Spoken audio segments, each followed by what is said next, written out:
pessoal, tudo bem com vocês? A gente está começando hoje a nossa nova série de estudos chamado Proteja a Sua Alegria.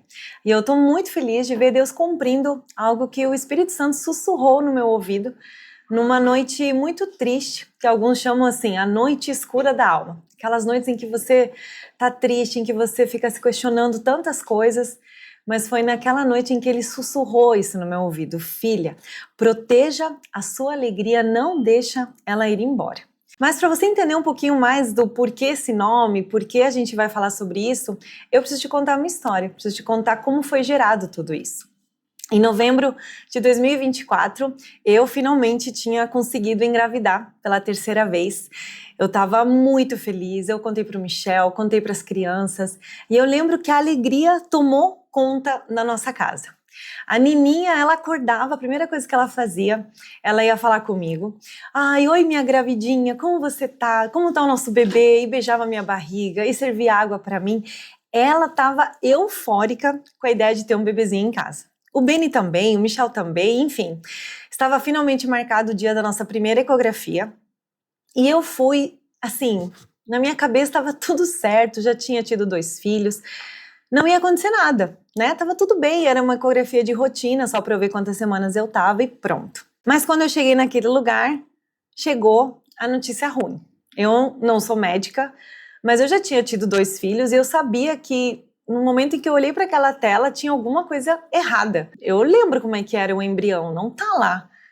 Mas, meu Deus, eu falei, será que eu queria tanto engravidar que eu imaginei que é uma gravidez psicológica? Eu pensava, mas eu fiz o teste, eu fiz o exame de sangue. Como assim? Cadê o meu bebê que não tá ali? E a médica nervosa começou a falar com a assistente do lado. E elas foram ficando muito nervosas, eu percebi que tinha alguma coisa errada. E aí chegou um momento em que a doutora falou, mãezinha, o seu bebê tá aqui, mas tá no lugar errado. Ele tá na trompa direita. E eu lembro que aquilo assim... Sabe quando você quer acordar de um pesadelo? A mulher foi falando, eu fui ouvindo a voz dela longe. Eu lembro que eu cheguei a fazer assim, a fechar o meu olho e abrir de novo para ver se eu acordava na minha casa, na minha cama, e que tudo aquilo ainda não tinha acontecido. E ela começou a falar, olha, é muito sério, você precisa ir urgente para o hospital para remover o bebê, porque você corre risco de vida. E aquilo parece que não estava acontecendo comigo, eu senti um frio na espinha, comecei a ficar nervosa, ela nos deixou sozinhas, fiquei eu e o Michel lá, e aí de repente o choro começou a vir, eu comecei a chorar, me deu aquele desespero, eu não queria perder o neném, já ficava imaginando como é que a gente vai contar para as crianças, elas vão ficar tristes, e foi aquele desespero. Em poucas horas estava lá eu no hospital fazendo exames, com essa notícia de que essa gravidez não poderia ir para frente. Foi uma madrugada difícil. Eu lembro que eu orei muito, conversei muito com Deus. Eu falei, Senhor, o Senhor não consegue pegar aquele bebezinho e colocar no lugar certo? E amanhã, quando eu for me passar pela cirurgia, eles vão olhar e não vou precisar passar por isso. E eu orei, fiz tudo o que eu podia em oração. Os meus pais foram lá, as crianças foram lá. Foi uma noite assim da gente realmente entregar tudo isso para Deus.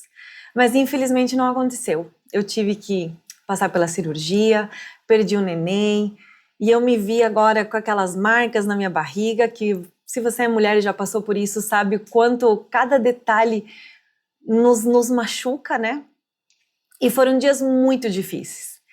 Eu lembro que eu voltei para casa, as crianças se recuperam rápido, né? A Nina, eu lembro que numa daquelas tardes que eu estava me recuperando ainda, ela chegou falando que a professora dela tinha dado gargalhadas com ela naquela tarde, porque ela estava muito feliz, muito feliz.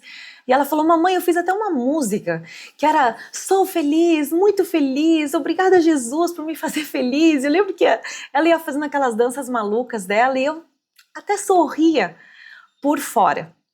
Mas por dentro eu sentia que tudo estava cinza, tinha alguma coisa estranha dentro de mim. Eu realmente não conseguia ficar 100% feliz. Parece que ninguém estava entendendo a minha dor. Só eu estava sentindo aquela alegria indo embora.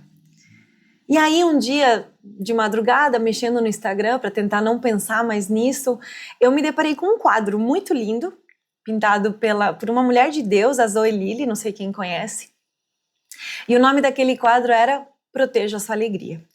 E eu lembro que aquilo me chamou a atenção, eu falei, opa, é exatamente o que eu estou sentindo. O que é esse quadro? Aí eu abri, fui ler a legenda e era um quadro que ela tinha feito em homenagem à sua mãe, que havia falecido.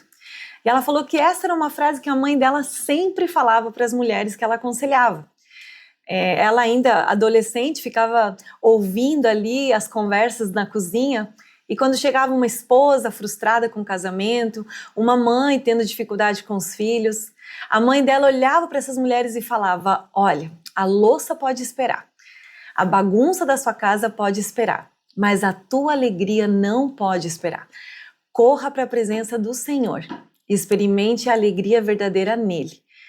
E aquilo marcou a vida dessa menina e naquela madrugada eu me vi sendo ministrada pelo Senhor. Filha, todas as coisas podem esperar, mas a tua alegria não. Corra para a presença do Senhor. Corra para a presença dele, porque se você não tomar uma providência, os seus dias vão ficar cinzas e você vai acabar se afundando nessa dor. Eu lembro que alguns dias depois eu recebi a mensagem de um amigo nosso e olha só o que ele escreveu para mim, né? Sil, eu sei que você passou por uma experiência difícil, mas por algum motivo eu não consigo imaginar você não sorrindo. A sua alegria, o seu bom humor, isso tudo faz parte de você. Que Deus te conforte, minha amiga. Continue sorrindo e trazendo alegria para o seu lar. Eu lembro que eu falei assim, ai meu Deus, é exatamente isso que eu tenho medo. De eu não sorrir mais, de eu ficar com essa dor no meu coração. E naquele dia eu entreguei para o Senhor, eu falei, Senhor, me ajude a proteger a minha alegria. Que o meu contentamento não esteja numa gravidez, no casamento, nos meus relacionamentos, numa viagem, em alguma conquista que eu queira. Que o meu contentamento, a minha alegria esteja somente em Ti. E por isso hoje eu estou aqui para falar isso para você. A nossa série de estudos só está começando. Mas eu queria declarar isso sobre a sua vida. A alegria é algo que deve ser protegida por nós? Sim. A alegria é algo pela qual nós devemos lutar? Sim. A nossa vida toda será uma luta a favor da alegria. Nunca chegaremos num ponto da nossa caminhada com Jesus em que a gente fale, olha, agora eu não preciso mais lutar pela minha alegria, eu estou 100% feliz. Não, isso é uma luta diária, é uma luta constante, porque a alegria é parte essencial da nossa fé. E é por isso que hoje eu e você, a gente precisa se levantar para ser uma protetora da alegria. Isso é tão sério, gente, que sabia que existe um livro da Bíblia que é conhecido como a Carta da Alegria? A Carta aos Filipenses, ela é famosa por ser a Carta da Alegria. Ela aparece mais de 16 vezes as palavras regozijar, alegrem-se. Abra sua Bíblia e anote todas essas referências só de Filipenses. Depois nós vamos passear pela Bíblia toda para entender o que a Bíblia fala sobre alegria. Filipenses 1:4, eu sempre oro com alegria por vocês em todas as minhas orações. Filipenses 1:26, eu permanecerei com todos vocês para que progridam e tenham alegria na fé. Filipenses 2:2, completem a minha alegria, tendo o mesmo modo de pensar, o mesmo amor, um só espírito e uma só mente.